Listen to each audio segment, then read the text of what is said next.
Good morning students, I am MRK. Today class 11th standard maths chapter 7 matrices and determinants exercise 7.1. Okay, 18th questions. Find the matrix of A அப்படின்னு கேட்டிருக்கு. அந்த Aன்ற question matrix என்ன அப்படின்னு கேட்டிருக்கு. அப்படின்னா தான் நம்ம A டிரான்ஸ்போஸ் கண்டுபிடிக்க முடியும். ஓகே, ஃபஸ்ட்டு வந்து ஏன்ற matrix possible order of A டிரான்ஸ்போஸ்க்கு என்னென்னு கண்டுபிடிச்சி இந்த ஆர்டரை மாற்றிக்கோ. புரியுதா சொல்கிறது? அப்போ இங்கே ஒரு மேட்ரிக்ஸ் கொடுத்துருக்கு. இதனுடைய ஆர்டர் வந்து என்ன இருக்கும்? 1 2 3 3 cross 2. Good, right. இதுக்கு என்ன இருக்குது ஆன்சரு? 3 cross 3 இருக்குது, ரைட்டு. இப்போ இந்த 2 வந்து இந்த ஏ டிரான்ஸ்போஸ்க்கு வந்தால் தான் நம்ம மல்டிப்ளை பண்ணுறதுக்கு இது பாசிபிள் ஆகும். இந்த 2 இங்கே முன்னாடி வரணும். அப்போ 2 அப்படின்னு அர்த்தம்.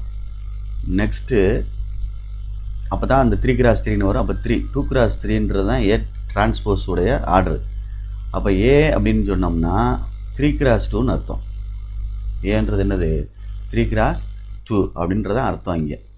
புரியுதா சொல்கிறது? அப்போ ஏ டிரான்ஸ்போஸ் கண்டுபிடிச்சி திருப்பி டிரான்ஸ்போஸ் பண்ணால் 3 cross 2 கிடச்சிரும். புரியுதா சொல்கிறது? மூலம் ஏ டிரான்ஸ்போஸ்க்கு என்ன ஐடியா பண்ணியிருக்கேன்னு பாரு. Possible order of A transpose அப்படின்னு எழுதுனோம்னா இந்த 2க்கு பக்கத்தில் உனக்கு தெரியுமில்ல ஏற்கனவே இந்த 3 cross 2ன்னு இருக்குது. இந்த 2 இங்கனக்குள்ளே வந்தால் தான் பாசிபிள் ஆகும். இதுக்கு ப்ராடக்ட் பண்ணுறதுக்கு பாசிபிள். அப்போ 2 cross 2 ஓகேனா தான் இந்த 2 ஆன்சர் வரும். அப்போ இந்த 2 ஆன்சர் வரும்னா 3 இருந்தால் வந்துருச்சு. அப்போ இங்கனக்குள்ளே கண்டிப்பாக என்ன இருந்திருக்கும்? 3 இருக்க தான் செய்யும். அதுதான் 3 cross 3 நீங்கள் எழுதியிருக்கு. ஓகேயா? அப்போ நம்மளுக்கு தேவையான மேட்ரிக்ஸ் என்ன அப்படின்றத முதல்ல யோசிச்சுக்கோ. 2 இருக்கணும். சரியா சொல்கிறது? அடுத்து என்ன இருக்கணும்? 3 இருக்கணும். இதுதான் 2 cross 3 தான் நம்மளுக்கு தேவையான ஏ டிரான்ஸ்போஸ் உடைய ஆர்டர் ஆஃப் மேட்ரிக்ஸ். ஓகேயா? அதுலேருந்து நம்ம அப்புறம் டிரான்ஸ்போஸ் பண்ணிக்கிட்டோம்னா ஏ கிடச்சிரும். அப்போ முதல்ல நான் வந்து நிதானமாக எடுத்துக்கிறேன். எதை? ஏ டிரான்ஸ்போஸ் ஆர்டர் எடுத்துடுறேன்.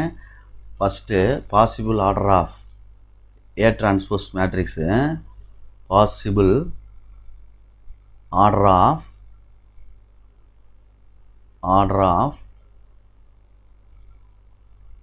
ஆஃப் ஏ டிரான்ஸ்போஸ் மேட்ரிக்ஸுக்கு இஸ் 2 cross 3.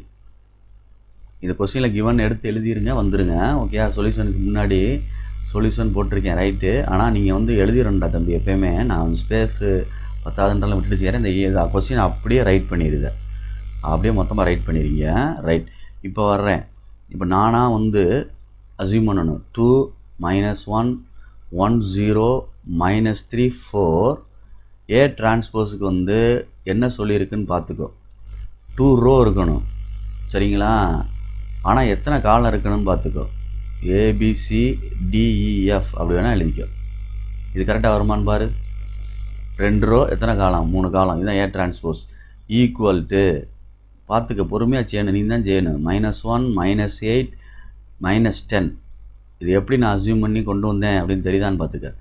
1 2 -5 9 22 15. Okay, good. இதுதான் ஏ டிரான்ஸ்போஸ்க்கு உள்ளது. சரியா சொல்கிறது? ஆர்டர் ஆஃப் ஏ டிரான்ஸ்போஸ் இந்த மேட்ரிக்ஸ். சரி, இதை கண்டுபிடிச்சி டிரான்ஸ்போஸ் பண்ணோம்னா ஏ கிடச்சிரும்.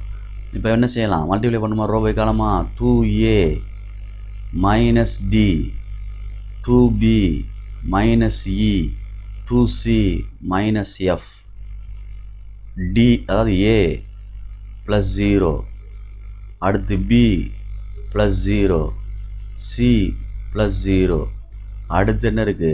-3A + 4D -3A + 4D தள்ளி எழுதிக்கிடுவோம்.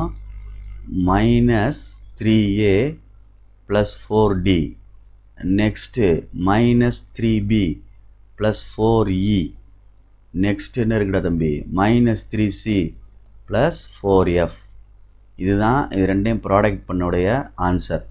ஈக்குவல் டு ஈக்குவல் மேட்ரிக்ஸ் எழுதுகிறேன். நான் கொடுத்துருக்கான்ல, அது -1 -8 -10. Okay students, 1 2 -5 9 22 5. குட். இப்போ ஏ ஈக்குவல் என்ன வந்துருச்சு பாருங்க ஆன்சரு. கம்பேர் பண்ணையில் 1. பி ஈக்குவல் என்ன வந்துருச்சு? 2. சிசி ஈக்குவல் என்ன வந்துருச்சு? -5. அடுத்து நம்ம டி கண்டுபிடிக்கணும். ஃபஸ்ட்டு 2A - Dன்னு ஃபஸ்ட் எலமெண்ட்டை கம்பேர் பண்ணால் -1. சரியா? அப்போ 2 இன்ட்டு 1 ஏக்கு பதிலாக சப்ஸ்டிட் பண்ணி minus T equal to -1 minus T equal to -1 1 2 is 2 multiply பண்ணால் இந்த +2 அங்கிட்டு போனால் நாங்கள் -2 அப்போ ஆட் பண்ணோம்னா என்ன வந்துடும் -3 வரும். அடிச்சிட்டோம் அப்படின்னா டி ஈக்குவல் டு என்னடா வந்துருச்சு தம்பி 3 அப்படின்னு கிடச்சிருச்சு. டிக்கு ஆன்சர் கிடச்சிருச்சு. நெக்ஸ்ட்டு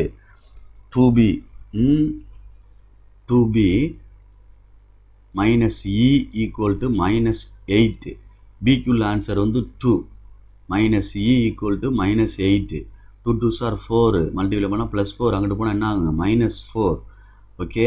அப்போ -12 அப்போ ஈக்கு ரெண்டு சைடும் மைனஸ் அடிச்சு விட்டுட்டோம் அப்படின்னா இ ஈக்குவல் டு என்ன ஆயிடுச்சு ஆட்டோமேட்டிக்காகவே இ ஈக்குவல் டு என்ன ஆயிடுச்சு 12 அப்படின்னு ஆயிடுச்சு. அப்போ ஏபிசிடி இ கண்டுபிடிச்சாச்சு. நெக்ஸ்ட்டு எஃப் சரியா 2c ப்ளஸ்ஸா மைனஸாடா -f 2c -f 2c -f அப்படின்னு கொடுத்துருக்கு. அதிலேருந்து கம்பேர் பண்ணால் -10 இந்த எலமெண்ட்டு ரைட்டு. நெக்ஸ்ட்டு என்னான்னு பாரு சிக்கு வந்து எஃப்க்கு அப்ளை பண்ணலாம் சிக்கு அப்ளை பண்ணலாம் சிக்கு தான் அப்ளை பண்ணணும் -5 -f equal to -10 okay good. இப்போ என்ன ஆகும்டா தம்பி -f ஈக்குவல் டு -10 +10 ஆயிடுச்சு. அப்போ ஆட்டோமேட்டிக்காக என்ன ஆயிடுச்சு 0 ஆயிடுச்சு எஃப். அப்போ ரிக்வயர்ட் மேட்ரிக்ஸு ஏ டிரான்ஸ்போஸ் அப்படின்றது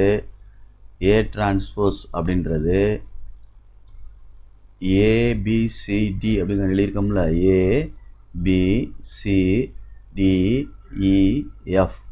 இதுக்கு ஆன்சர் எடுத்தோம்னா என்ன வருதுடா தம்பி ஏக்கு ஆன்சர் 1 2 -5 சரிங்களா. டிக்கு என்ன இருக்குது 3 ஈக்கு என்ன இருக்குது 12 எஃப்க்கு என்ன இருக்குது 0. அகைன் ஏ டிரான்ஸ்போஸை ஹோல் டிரான்ஸ்போஸ் பண்ணோம்னா ஏ கிடைக்கும். ஏன்னா கொஸ்டினில் கேட்டிருக்கிறது ஏன்ற மேட்ரிக்ஸ் ஓகேயா. இதுதான் ரிக்வயர்டு ஆன்சர். இப்போ நான் எழுத போகிறதான் ரிக்வயர்டு ஆன்சர் 1 2 -5 3 12 0 அப்படின்னு அர்த்தம். இதுதான் ரிக்வயர்டு ஆன்சர். ஸோ கேர்ஃபுல்லாக அண்டர்ஸ்டாண்ட் பண்ணி படிச்சுக்கோ, கரெக்டானு பார்த்துக்கோ ஆன்சர். Okay thank you.